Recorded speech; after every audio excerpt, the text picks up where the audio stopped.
कुछ साल पहले मेरा काइट सर्फिंग करते हुए एक्सीडेंट हुआ था और मेरी लिगामेंट में चोट लगी थी और मेरे घुटने के कार्टिलेज में बहुत बड़ा नुकसान हुआ था और इसका मतलब था कि मैं आसानी से चल नहीं सकता था। मैं बैसाखियों पर था, मैं अपना पसंदीदा खेल नहीं खेल पा रहा था। तो उन्होंने कहा कि मेरे घुटने के लिगामेंट को फिर से ठीक करने के लिए ऑपरेशन करना होगा। अब अगर 5 साल पहले मैं इस ऑपरेशन को कराता तो मुझे हॉस्पिटल में एक रात रहना पड़ता और मेरे बदन पर खरोंचों के निशान भी रह जाते।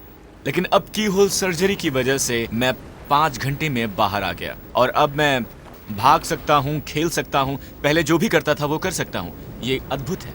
मैं चिकित्सा पेशे का बहुत आभारी हूँ जिस तरह उन्होंने मेरी मदद की, और मैं अपने शरीर का आभारी हूँ जिस तरह वो अपने आप को ठीक कर लेता है। ये सारी चंगाई परमेश्वर से ही आती है, चाहे वो चिकित्सा कर्मचारी हो अपने परमेश्वर द्वारा किए गए कौशल का इस्तेमाल करते हुए, या फिर शरीर की प्राकृतिक चंगाई की प्रक्रिया।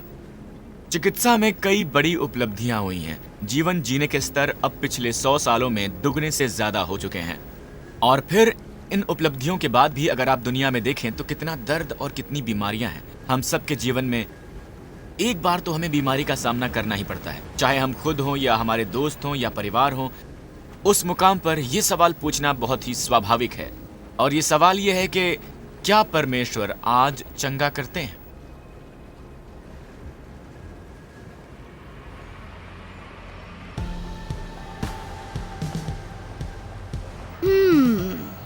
परमेश्वर आज चंगा करते हैं। उम्मीद करता हूँ। पर परमेश्वर आपको खुद को चंगा करने की शक्ति तो देते ही हैं। मुझे कहा गया था कि मैं कभी चल नहीं सकूंगा, पर परमेश्वर ने मुझे ठीक कर दिया। मेरे साथ ऐसी चीज हुई है तो मैं कहूँगा नहीं। मेरे ख्याल से जीवन ही एक चमत्कार है। मुझे नहीं पता, शायद ये मुमकिन हो। मुझे सच में पता नहीं कि ये कैसे होता है। पता नहीं ये कुछ चीज है भी या नहीं। कुछ चीजों को विज्ञान द्वारा समझाया नहीं जा सकता, या फिर किसी और तरीके से भी। चमत्कार? मैं उस पर विश्वास नहीं करता। मैं चमत्कारों में विश्वास रखता हूँ। चमत्कार होते हैं, बिल्कुल। शायद मैं चमत्कारों पर यकीन करती हूँ। चमत्कार मैंने देखे नहीं है, क्या मैं विश्वास करता हूँ?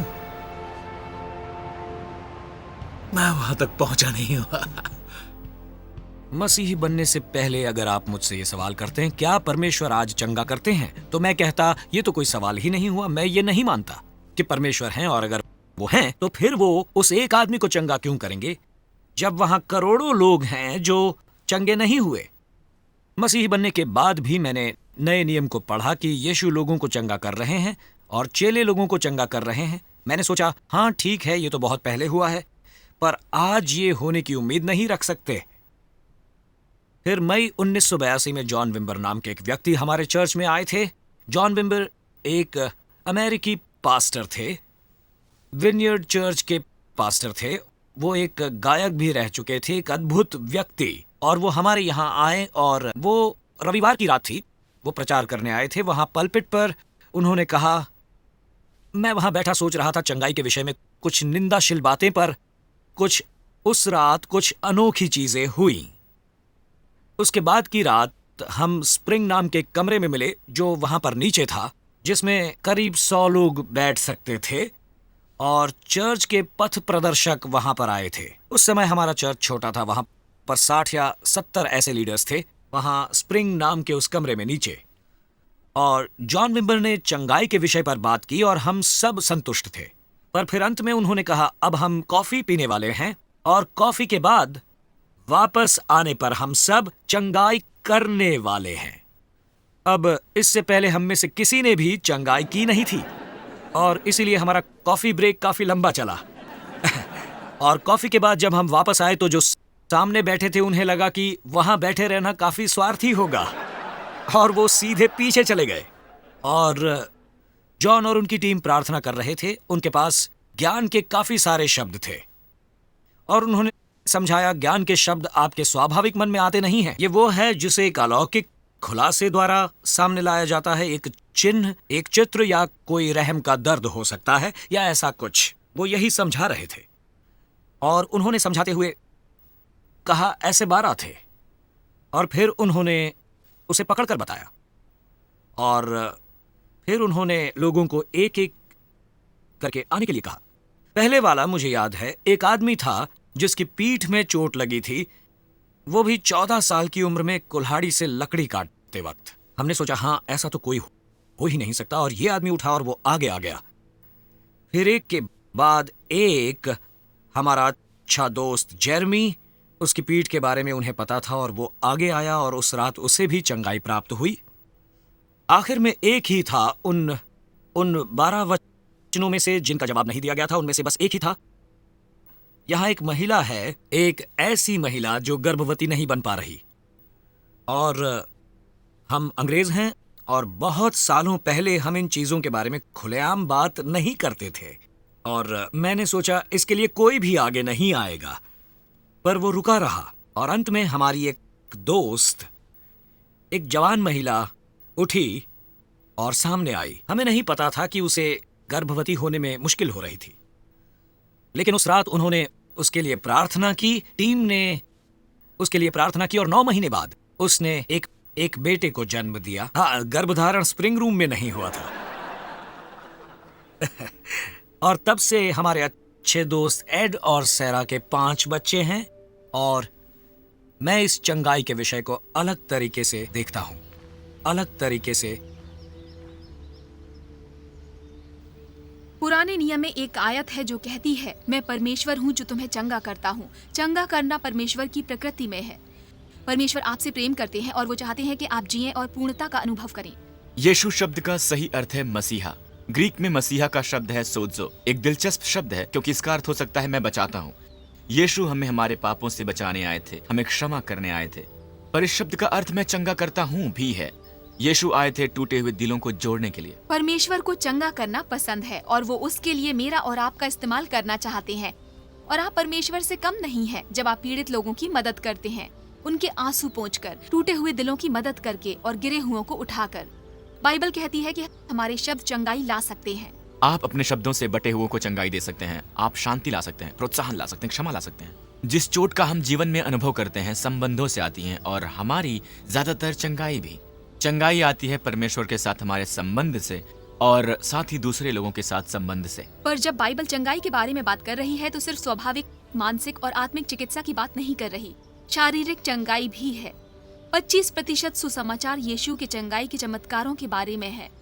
मत्ती के सुसमाचार में हम लोगों की तरफ यीशु की करुणा की झलक देख सकते हैं। यीशु पूरे गलील में घूमे, आराधनालय में सिखाया, राज्य के सुसमाचार का प्रचार करते हुए और लोगों के बीच हर बीमारी को चंगा किया। लेकिन ये सिर्फ यीशु ही नहीं थे, यीशु ने अपने चेलों को भी हक दिया। तो आपके और मेरे लिए दूसरों को सुसमाचार देना और बीमारों को चंगा करना, और ये सिर्फ कुछ खास लोगों के लिए ही नहीं है, ये हर एक मसीही के लिए है, ये हर एक विश्वासी के लिए है। यीशु ने अपने प्रेरितों से कहा, हमेशा कहते थे राज्य का प्रचार करो और बीमारों को चंगा करो। तो बीमारों के लिए प्रार्थना करना हमारी सेविकाई का हिस्सा है। कुछ लोगों के खास वरदान होता है और हर कोई बीमारों के लिए प्रार्थना कर सकता है। आजकल के दुनिया में मेडिसिन, साइंस हमारी मदद करते हैं हर तरीके से, और इस तरह से भी परमेश्वर हमारी मदद करते हैं। पर कुछ भी हो, लोगों को प्रार्थना चाहिए, क्योंकि बहुत सारी परिस्थितियां हैं जहां पर दवाइयां काम नहीं करती हैं, और हमें लोगों को उम्मीद देनी होती है, उन लोगों को किसी भी परिस्थिति में, क्योंकि परमेश्वर के लिए कुछ भी करना नामुमकिन नहीं है। और किसी को उम्मीद देना कभी कभी बीमारी का सबसे बड़ा इलाज बन जाता है। प्रेरितों के काम में यीशु के चेले लोगों को चंगा कर रहे थे, और चर्च के इतिहास में आप देख सकते हैं, सदियों से हम देख रहे हैं, और आज भी परमेश्वर लोगों को चंगा कर रहे हैं। वो शुक्रवार की रात थी और मुझे याद है बीच रात में उठना, और मैं काफ़ी बेचैन रह रही थी। मैंने बेडरूम में पानी से भरा हुआ ग्लास गिरा दिया, बाथरूम जाने की कोशिश करना क्योंकि मैं बीमार होने वाली थी, और ये भी समझने की कोशिश करना कि क्या हो रहा है।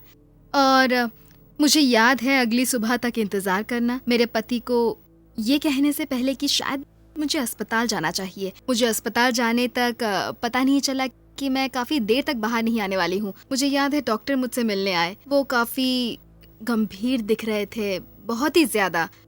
वो मुझे बताने वाले थे कि मुझे फंगल मेनिंजाइटिस जैसी कोई चीज़ है, इसे क्रिप्टोकोकस गैटाई जैसी बीमारी भी कहा जाता है।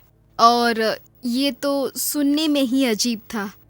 एक फंगल का गोला मेरे दिमाग में बढ़ने लगा था। वो 9.3 सेंटीमीटर का था मेरे ब्रेन स्टेम के नीचे, और ये काफ़ी तेज़ी से अपने आप को बड़ा कर रहा था। इस बीमारी का यही खतरा था कि ये उस स्तर तक पहुंच जाता है जहां ये काफ़ी बड़ा हो जाता है, जो 3 सेंटीमीटर तक का है। इसे हटाने का एक ही तरीका है कि ब्रेन की सर्जरी करना, और कोई ये नहीं चाहता। उन्होंने मुझे बताया कि ना सिर्फ मैं 8 हफ्तों तक हॉस्पिटल में रहूंगी, पर 2 साल तक मैं एंटी फंगल दवाई पर रहूंगी। पहले 3 रातों तक मैंने अपने आप को देर रात तक, रात 11 बजे हॉस्पिटल के बिस्तर में पड़े हुए पाया, और मुझे घबराहट के दौरे आते। मुझे एक शारीरिक प्रतिक्रिया हो रही थी इस बात पर कि मैं मरने वाली हूँ। इस बात से मैं बहुत ज़्यादा डर गई थी। बहुत लोग मेरे लिए प्रार्थना कर रहे थे, बहुत सारे लोग, और मैं उनकी प्रार्थनाओं के लिए आभारी थी। मैं मिलने वाली चिकित्सा के लिए आभारी थी। मुझे याद है वो शुक्रवार था, वो ईस्टर वीकेंड था और गुड फ्राइडे था। मेरे चर्च के प्रभु सेवक ने आकर प्रार्थना करनी चाहिए हमारे साथ, और हमने वो आमंत्रण स्वीकार किया, और वो आए और मेरे लिए प्रार्थना की। और उन्होंने कहा, मुझे लगता है शायद परमेश्वर आपको ठीक करना चाहते हैं। तो शुक्रवार की दोपहर उन्होंने मेरे लिए प्रार्थना की, और आने वाले मंगलवार को मेरा MRI होने वाला था, और मुझे इस चमत्कार पर बिल्कुल यकीन नहीं था। वो इसलिए नहीं कि मुझे यकीन नहीं था कि ये हो सकता है, पर मुझे लगा कि ये दूसरे लोगों के लिए शायद हो, वैंक्यूवर में मेरे जैसे आम इंसान के लिए तो नहीं। मैं MRI मशीन के अंदर गई और दूसरे दिन ही नतीजे आ गए। मुझे नहीं लगता मैं वो दिन कभी भूल पाऊंगी। मुझे डॉक्टर का चेहरा याद है। वो मेरे कमरे में आते और पूछते हैं, क्या तुम अपने घर जाने के लिए तैयार हो? और रायन और मैं काफ़ी व्याकुल थे। हम तो यहाँ 8 हफ्तों तक रहने के लिए तैयार थे। 5.5 हफ्ते हो गए हैं, और हमने कहा क्यों? तो उन्होंने कहा कि किसी ने आपको आपके MRI रिपोर्ट्स नहीं बताए? हमने कहा नहीं, अभी तक तो नहीं। उन्होंने कहा हमें मिल नहीं रहा। और मैंने कहा क्या मतलब आपको मिल नहीं रहा? उन्होंने कहा आपका फंगल का गोला पूरी तरह गायब हो गया है, मुझे उसका टुकड़ा तक नहीं मिल रहा, और ये तो ऐसा है जैसे वो कभी था ही नहीं। और मैंने कहा कि क्या मेरे दिमाग पर छोटी सी खरोच तक नहीं थी? उन्होंने कहा कुछ नहीं, वो बिल्कुल गायब हो चुका है और आप घर जा सकती हैं। और मैं वो पल भूल नहीं सकती, क्योंकि मेरे पति हंसते रोते हुए मेरे गोद पर गिर गए और मैं हंस रही थी। मैंने डॉक्टर से कहा, जो मेरी तरह मसीह पर यकीन नहीं करते थे, मैंने कहा मुझे लगता है परमेश्वर ने मुझे ठीक कर दिया। उन्होंने कंधा हिलाकर कहा, मेरे पास कोई जवाब नहीं। और सच में उस दिन मैं घर चली गई और मैंने पहली बार इतनी खुशी महसूस की। आप इस बात पर यकीन नहीं करेंगे, और मुझे ये भी पता है कि इतना गहरा आभार भी पहले कभी अनुभव नहीं किया। हाँ, सब लोग चंगा नहीं होते हैं। मुझे एक अच्छे दोस्त की याद आ रही है, पैट्रिक पियर्सन माइल्स। पैट्रिक का केस किडनी फेलियर का था। उसका किडनी ट्रांसप्लांट हुआ और कुछ नहीं हुआ। वो 25 सालों से डायलिसिस पर है। पैट्रिक से ज्यादा किसी और को चंगाई के क्षेत्र में विश्वास नहीं है। पैट्रिक ने कितने लोगों के लिए प्रार्थना की है और कितने लोग चंगे हुए हैं, पर वो खुद चंगा नहीं हो पाया। और हमने उसके लिए बहुत प्रार्थना की है। पर मैंने देखा है जो पैट्रिक कहता है, और वो सच में प्रोत्साहित करता है। वो कहता है, मुझे सबसे बड़ा वरदान मिला है, वो है अनंत जीवन। अगर मैं चंगा हुआ तो ये एक बढ़ोतरी होगी। जब यीशु ने अपने चेलों को बाहर भेजा और जब सिखाते थे, वो परमेश्वर के राज्य के बारे में बहुत बोलते थे। उन्होंने कहा, जो बीमार हैं उन्हें चंगा करो और उनसे कहो, परमेश्वर का राज्य आपके करीब है।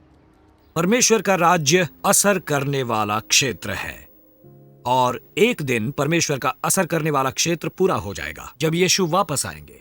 नए नियम में 300 से ज्यादा यीशु के फिर आने के संदर्भ पाए गए हैं, और जब यीशु आएंगे सब चंगे हो जाएंगे। कोई बीमारी नहीं होगी, कोई तकलीफ नहीं होगी, कोई पीड़ा नहीं होगी। परमेश्वर का राज्य पूरा हो जाएगा। पर फिलहाल ये बात नहीं है। हम उन पलों के बीच रह रहे हैं जब हम यीशु के आने का इंतजार कर रहे हैं, और अब हर कोई चंगा नहीं हुआ है। पौलुस इसे इस तरह कहते हैं, वो कहते हैं, अब हम अंदर से रो रहे हैं क्योंकि हम हमारे शरीर की मुक्ति का इंतजार कर रहे हैं। ये तो भविष्य में ही होने वाला है। जब यीशु लौटेंगे तब हमारे शरीर की पूरी मुक्ति हो जाएगी, पूरी चंगाई। पर जो यीशु कहते हैं वो ये है कि भविष्य का राज्य है, पर वर्तमान में इसका एक पहलू है। अब आप एक पहला अनुभव कर सकते हैं जो भविष्य में आने वाला है। कभी कभी इंग्लैंड में एक लंबी ठंड के बाद बसंत की शुरुआत में कुछ गर्म दिन मिलते हैं, जब बारिश बंद हो जाती है, धूप निकल आती है और हल्की हल्की गर्मी लगने लगती है और सभी अचानक ही शॉर्ट्स और टी शर्ट्स में नजर आते हैं। लेकिन ये गर्मियां नहीं होती हैं। अगले हफ्ते बहुत ठंड हो जाती है। हम गर्मियों का पूर्वानुमान अनुभव कर रहे होते हैं, जो बताता है कि गर्मियां आने वाली हैं। जब यीशु ने लोगों को चंगा किया तो ये भविष्य का पूर्वानुमान जैसा था। यह आपको बताता है कि एक दिन सब चंगे होने वाले हैं, लेकिन अभी कोई चंगा नहीं हुआ है। तो आज की चंगाई का क्या? हाँ, अगर परमेश्वर आपको चिकित्सा के क्षेत्र में जाने को कहते हैं तो ये अद्भुत बुलावा है। अगर आप अस्पतालों की जड़ों तक जाएं तो ये अक्सर मसीही संस्थाओं तक जाते हैं, जिन्हें बनाया गया था इस सोच में कि परमेश्वर को लोगों की परवाह है, क्योंकि उन्हें उनकी छवि में बनाया गया है। और परमेश्वर अक्सर लोगों को चंगा करते हैं जिसे हम समझ सकते हैं, जैसे चिकित्सा विज्ञान में तरक्की होना। लेकिन कभी कभी वो लोगों को सीधे तरीके से चंगा करते हैं जिसे हम समझा नहीं सकते। तो हमें प्रार्थना करना बंद नहीं करना चाहिए, खास तौर पर जब चिकित्सा क्षेत्र कुछ नहीं कर सकता। एक बार मुझे ब्रॉम्पटन हॉस्पिटल जाने के लिए कहा गया, जहां पर मैं सहायक पादरी था। जब मुझे फोन आया तो मैं स्क्वॉश कोर्ट पर था और वो काफी जरूरी था, तो मैं हॉस्पिटल गया, मेरे स्क्वॉश के कपड़ों में रैकेट हाथ में लिए हुए। जब मैं पहुंचा, उस व्यक्ति से मिला जिसने मुझे जाने के लिए कहा था। एक माँ थी, विवियन, और सबसे पहले वो एक पादरी को स्क्वॉश के कपड़ों में देखकर थोड़ी सी आश्चर्यचकित हुई थी। मुझे उन्हें समझाने में थोड़ा समय लगा कि मैं सच में एक पादरी था। तब उन्होंने प्रार्थना करने के लिए कहा। वो 3 बच्चों की माँ थी और चौथे के साथ गर्भवती थी। तीसरे बच्चे क्रेग को डाउन सिंड्रोम था। वो 18 महीने का था और उसके दिल में सुराग था। उसका ऑपरेशन हुआ था पर वो कामयाब नहीं हो पाया, तो डॉक्टरों ने कहा कि उसके लिए कोई उम्मीद नहीं थी। वो लाइफ सपोर्ट पर था और 3 बार उन्होंने इजाजत मांगी थी कि वो मशीन बंद कर दें और उसे चैन से मरने दें। वो माँ मसीही नहीं थी, पर उन्होंने कहा मुझे एक आखिरी चीज आजमानी है, मैं चाहती हूं इसके लिए कोई प्रार्थना करे। इसीलिए मुझे बुलाया गया था। मैं उसके कमरे में गया, उसके शरीर पर ट्यूब्स लगी हुई थीं और मैंने उसके लिए प्रार्थना की यीशु के नाम से, ताकि वो चंगा हो जाए। और फिर मैं विवियन से बात करने लगा और उनसे विश्वास के बारे में थोड़ी सी बात की, और हॉस्पिटल में उसने अपना जीवन दे दिया था यीशु मसीह को। 2 दिन बाद मैं हॉस्पिटल गया ये देखने को कि वो कैसा है, और वो मेरे पास उत्साहित होकर भागते हुए चली आई। उसने कहा, आपकी प्रार्थना के बाद क्रेग पलटने लगा है और वो ठीक हो रहा है, और उसे अभी भी डाउन सिंड्रोम था, पर उसकी दिल की बीमारी चंगी हो रही थी। अब ये प्लसीबो का असर या सकारात्मक सोच की शक्ति नहीं थी। किसी भी तरह से ये अपने आप हुआ नहीं था। वो एक बच्चा था। ये 27 साल पहले की बात है। क्रेग आज भी एक शक्तिशाली युवा है। इतने सालों में उसके परिवार से मैं संपर्क में हूं और आज वो एक स्वस्थ नौजवान है। बाद में उन्होंने मुझसे कहा, मुझे विश्वास नहीं था पर मुझे अभी विश्वास है। हाँ, मैंने भी बहुत लोगों के लिए प्रार्थना की है जो चंगे नहीं हुए, पर जैसा कि जॉन विम्बर कहते हैं, जब हम प्रार्थना नहीं करते कोई चंगा नहीं होता, पर जब हम करते हैं कोई ना कोई होता है। बचपन में मैंने थोड़ा बास्केटबॉल खेला था और लगता है कि तभी मेरे घुटने की समस्या शुरू हुई, और रॉयल मरीन्स में शामिल होने के बाद ये और खराब हो गई। मेरी मांसपेशी फट गई थी, लिगामेंट फट गए थे, और नतीजा ये हुआ कि मेरा नी कैप जैसे मेरे पैर पर तैर रहा था, बहुत बुरी तरह से। मैं लंबे समय तक चल नहीं सकता था, मैं लंबे समय तक बैठ नहीं पा रहा था, और भागने का तो सवाल ही नहीं उठता। मुझे एक यू टर्न मिला जब मैं अल्फा में आया। मुझे आमंत्रित किया गया था, न चाहते हुए भी मैंने स्वीकार किया। मैं बताना चाहूंगा, मैं इस पूरी चीज के बारे में व्याकुल था। फिर एक व्यक्ति ने बताया कि उसने एक आदमी के बारे में सुना था जिसके घुटने की समस्या थी, और ये काफी देर चल रहा था, और उसे ठीक करना है, और अगर उसे प्रार्थना चाहिए तो वो हाथ ऊपर करे। और मैंने सोचा, अरे ये तो मैं ही हूं। किसने इसे बताया? मेरे घुटने के बारे में किसने इसे बताया? मैंने ध्यान से अपने कान तक मेरा हाथ उठाया, इससे इधर तक, और 2 लोगों ने आकर कहा कि क्या आपको प्रार्थना करना चाहिए? मैंने कहा हाँ, और मैंने कहा घुटने वाला आदमी मैं ही हूं, वो अगर प्रार्थना करेंगे तो मुझे अच्छा लगेगा। फिर वो मेरे लिए प्रार्थना करने लगे और उन्होंने अपने हाथ मेरे घुटनों पर रखे, और सिर्फ 40 सेकेंड 45 सेकेंड प्रार्थना में मुझे गर्मी महसूस हुई, और फिर मुझे गुदगुदी महसूस हुई जो काफी थी। तो मैं हंसने लगा। प्रार्थना के अंत में कुछ फर्क तो पड़ा था, मुझे महसूस हुआ कि कुछ बदला जरूर है, पर मुझे ये यकीन करना था कि मैं ठीक हूं कि नहीं। मैंने उनसे कहा कि पीछे हटो, मुझे ये जांचना है। मैं अपने घुटनों पर जोर से गिरा, जमीन पर एक बूम जैसे की तरह, और कोई दर्द नहीं था। और मुझे यकीन नहीं हुआ कि इतने लंबे समय के बाद जब मैं बड़े डॉक्टरों के पास गया था, बड़े फिजियोथेरेपिस्ट के मैं ठीक कराने के लिए गया, और पता है 3 से 5 मिनट में ये गायब हो गया। अगले दिन मैं 6 मील तक दौड़ के आया और अंत में मुझे बिल्कुल ठीक महसूस हुआ। हम चंगाई के लिए कैसे प्रार्थना करें? परमेश्वर हैं जो चंगा करते हैं, हम नहीं। तो इसे बढ़ा चढ़ाकर बोलने की या चिल्लाने की जरूरत नहीं है। आमतौर पर हम लोगों के साथ आदर और सम्मान के साथ व्यवहार करते हैं, और अगर वो चंगे नहीं होते हैं तो मत कहो कि ये उनकी वजह से है, या परमेश्वर उनसे प्रेम नहीं करते हैं, या परमेश्वर उन्हें सजा दे रहे हैं। यीशु हमेशा प्रेम और दया के साथ प्रार्थना करते थे।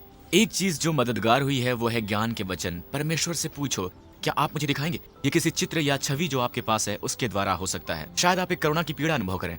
पर ये दुर्बल भी हो सकता है। दोनों ही, ज्ञान के वचन देना और उनका जवाब देना। पर कहा गया है कि विश्वास का मतलब है जोखिम। तो कभी आपको अपने आराम के क्षेत्र से बाहर आना होगा। और जब किसी की चंगाई के लिए प्रार्थना करनी होती है तो एक आसान तरीका है जिसका आप इस्तेमाल कर सकते हैं। सिर्फ उस व्यक्ति से पूछें कि उसके कंधे पर हाथ रखना या दर्द वाली जगह पर हाथ रखना ठीक है या नहीं, और फिर यीशु के नाम से प्रार्थना करें और पवित्र आत्मा को आने के लिए कहें। और कभी कभी आपको एक बार से ज्यादा प्रार्थना करनी होगी। यीशु ने एक अंधे आदमी के लिए प्रार्थना की थी, और बाद में उन्होंने उससे कहा, क्या तुम देख सकते हो? और उस आदमी ने कहा, लगता है जैसे पेड़ चल रहे हैं। तो यीशु ने फिर से प्रार्थना की, और इस बार वो आदमी ठीक से देख सकता था। तो अगर आप चंगे नहीं होते हैं तो हार मत मानना। प्रार्थना एक महान आशीष है। तो जब जॉन विम्बर पहली बार यहाँ बोले 1982 में रविवार की रात को, अगली रात हम वहां चर्च हाउस में मिले थे, और फिर से उन्होंने चंगाई के बारे में बात की, और फिर से ज्ञान के वचन थे। उस समय मैं एक बैरिस्टर होते हुए उनके साथ काम कर रहा था। मैं अपने पिन स्ट्राइप सूट में कॉलर के साथ वहां बैठा था, और मैं सब कुछ देख रहा था, बिल्कुल आगे बैठकर। और उन्होंने कहा यहाँ 10 लोग कम से कम ऐसे हैं जिन्हें ऐसी बीमारी है जिसे एथलीट्स फुट कहते हैं। अब मैं भी उन लोगों में शामिल था, पर मैं ऐसा कहने नहीं वाला था। उन सब लोगों के सामने मैं ये नहीं कहने वाला था। और फिर उन्होंने कहा वो खड़े हो जाए, हम उनके लिए प्रार्थना करेंगे। तो एक के बाद एक वो खड़े हो गए, जब तक कि वहां 9 लोग खड़े थे।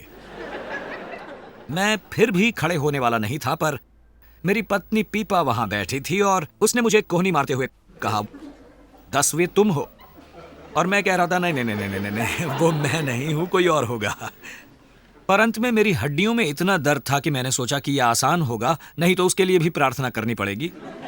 इसलिए मैं खड़ा हो गया, और अब मैं वहां खड़ा था, और एक अच्छा सा अमेरिकन मेरे पास आया, और उसने कहा, क्या आप चाहते हैं कि हम आपके एथलीट्स फुट के लिए प्रार्थना करें? मैंने कहा, नहीं, कोई बात नहीं। मैंने कहा, दरअसल मुझे एथलीट्स फुट पसंद है। इसे इस तरह दबाना काफी संतुष्टि देता है। तो वो बहुत ही शिष्ट था, और उसने कहा, आपको किस चीज के लिए प्रार्थना करनी है?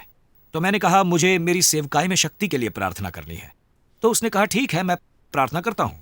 और उन्होंने प्रार्थना की कि आत्मा मेरे ऊपर आ जाए, और कुछ मिनटों बाद मुझे ऐसा महसूस हुआ कि 10,000 वोल्ट की इलेक्ट्रिसिटी मेरे शरीर से पास हो रही है। बहुत ही अद्भुत अनुभव था वो मेरे लिए। और उस आदमी की प्रार्थना छोटी थी, उसने बस कहा, और शक्ति। हर बार उसने यही प्रार्थना की थी। मुझे याद नहीं उसने और कुछ कहा या नहीं, पर हर बार वो यही कहता था। मुझे याद नहीं उसने और कुछ कहा या नहीं, पर और एक मकाम आया जब मैं बर्दाश्त नहीं कर पा रहा था। वो कहता जा रहा था, और पावर, और मैं कहता था, नो पावर। पर मेरे ये कहने से वो रुका नहीं, वो कहता रहा, मोर पावर, और मैं कहता रहा, नो पावर। और अंत में हम दोनों के बीच चिल्लाने का मैच चला, और जॉन विम्बर, जिन्हें शायद वैसे तो अपनी मीटिंग्स में बदतमीज लोगों की आदत थी, उन्होंने कहा, ओ, क्या तुम उसे वहां से बाहर ले जा सकते हो? वो मुझे उठाकर बाहर ले गए, क्योंकि मैं चल नहीं पा रहा था। वो मुझे फ्रेंच विंडो से उठाकर बाहर ले गए, और जब हम उन खिड़कियों से बाहर जा रहे थे, मुझे याद है जॉन विम्बर ने कहा, परमेश्वर उस व्यक्ति को वरदान दे रहे हैं ताकि वो दूसरे लोगों को यीशु के बारे में बता सके।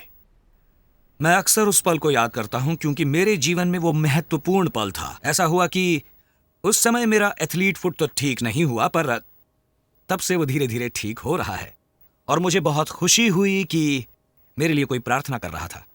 वो एक अनोखा अनुभव था, और तब से पिपा और मैं लोगों को यीशु के बारे में बता रहे हैं, और जहां कहीं मुमकिन हो हम चंगाई ला रहे हैं। मैं लोगों के लिए प्रार्थना करता हूं जैसे मेरे लिए की गई थी, क्योंकि मैं मानता हूं कि परमेश्वर हमारा इस्तेमाल करते हैं लोगों को चंगा करने के लिए। वो आपका इस्तेमाल करना चाहते हैं इस काम के लिए। मैं आपको प्रोत्साहित करता हूं कि आप वो बने जो चंगाई लाते हैं अपने परिवार में, अपने दोस्तों में, काम की जगह पर, अपने समुदाय में, जो बीमारों के लिए प्रार्थना करते हैं, टूटे दिलों को जोड़ने वाले लोग जो लोगों के आंसू पोंछते हैं, गिरे हुओं को उठाते हैं, बेसहारों को सहारा देते हैं और चंगाई लाते हैं जहां कहीं भी वो जाएं, यीशु मसीह के नाम में।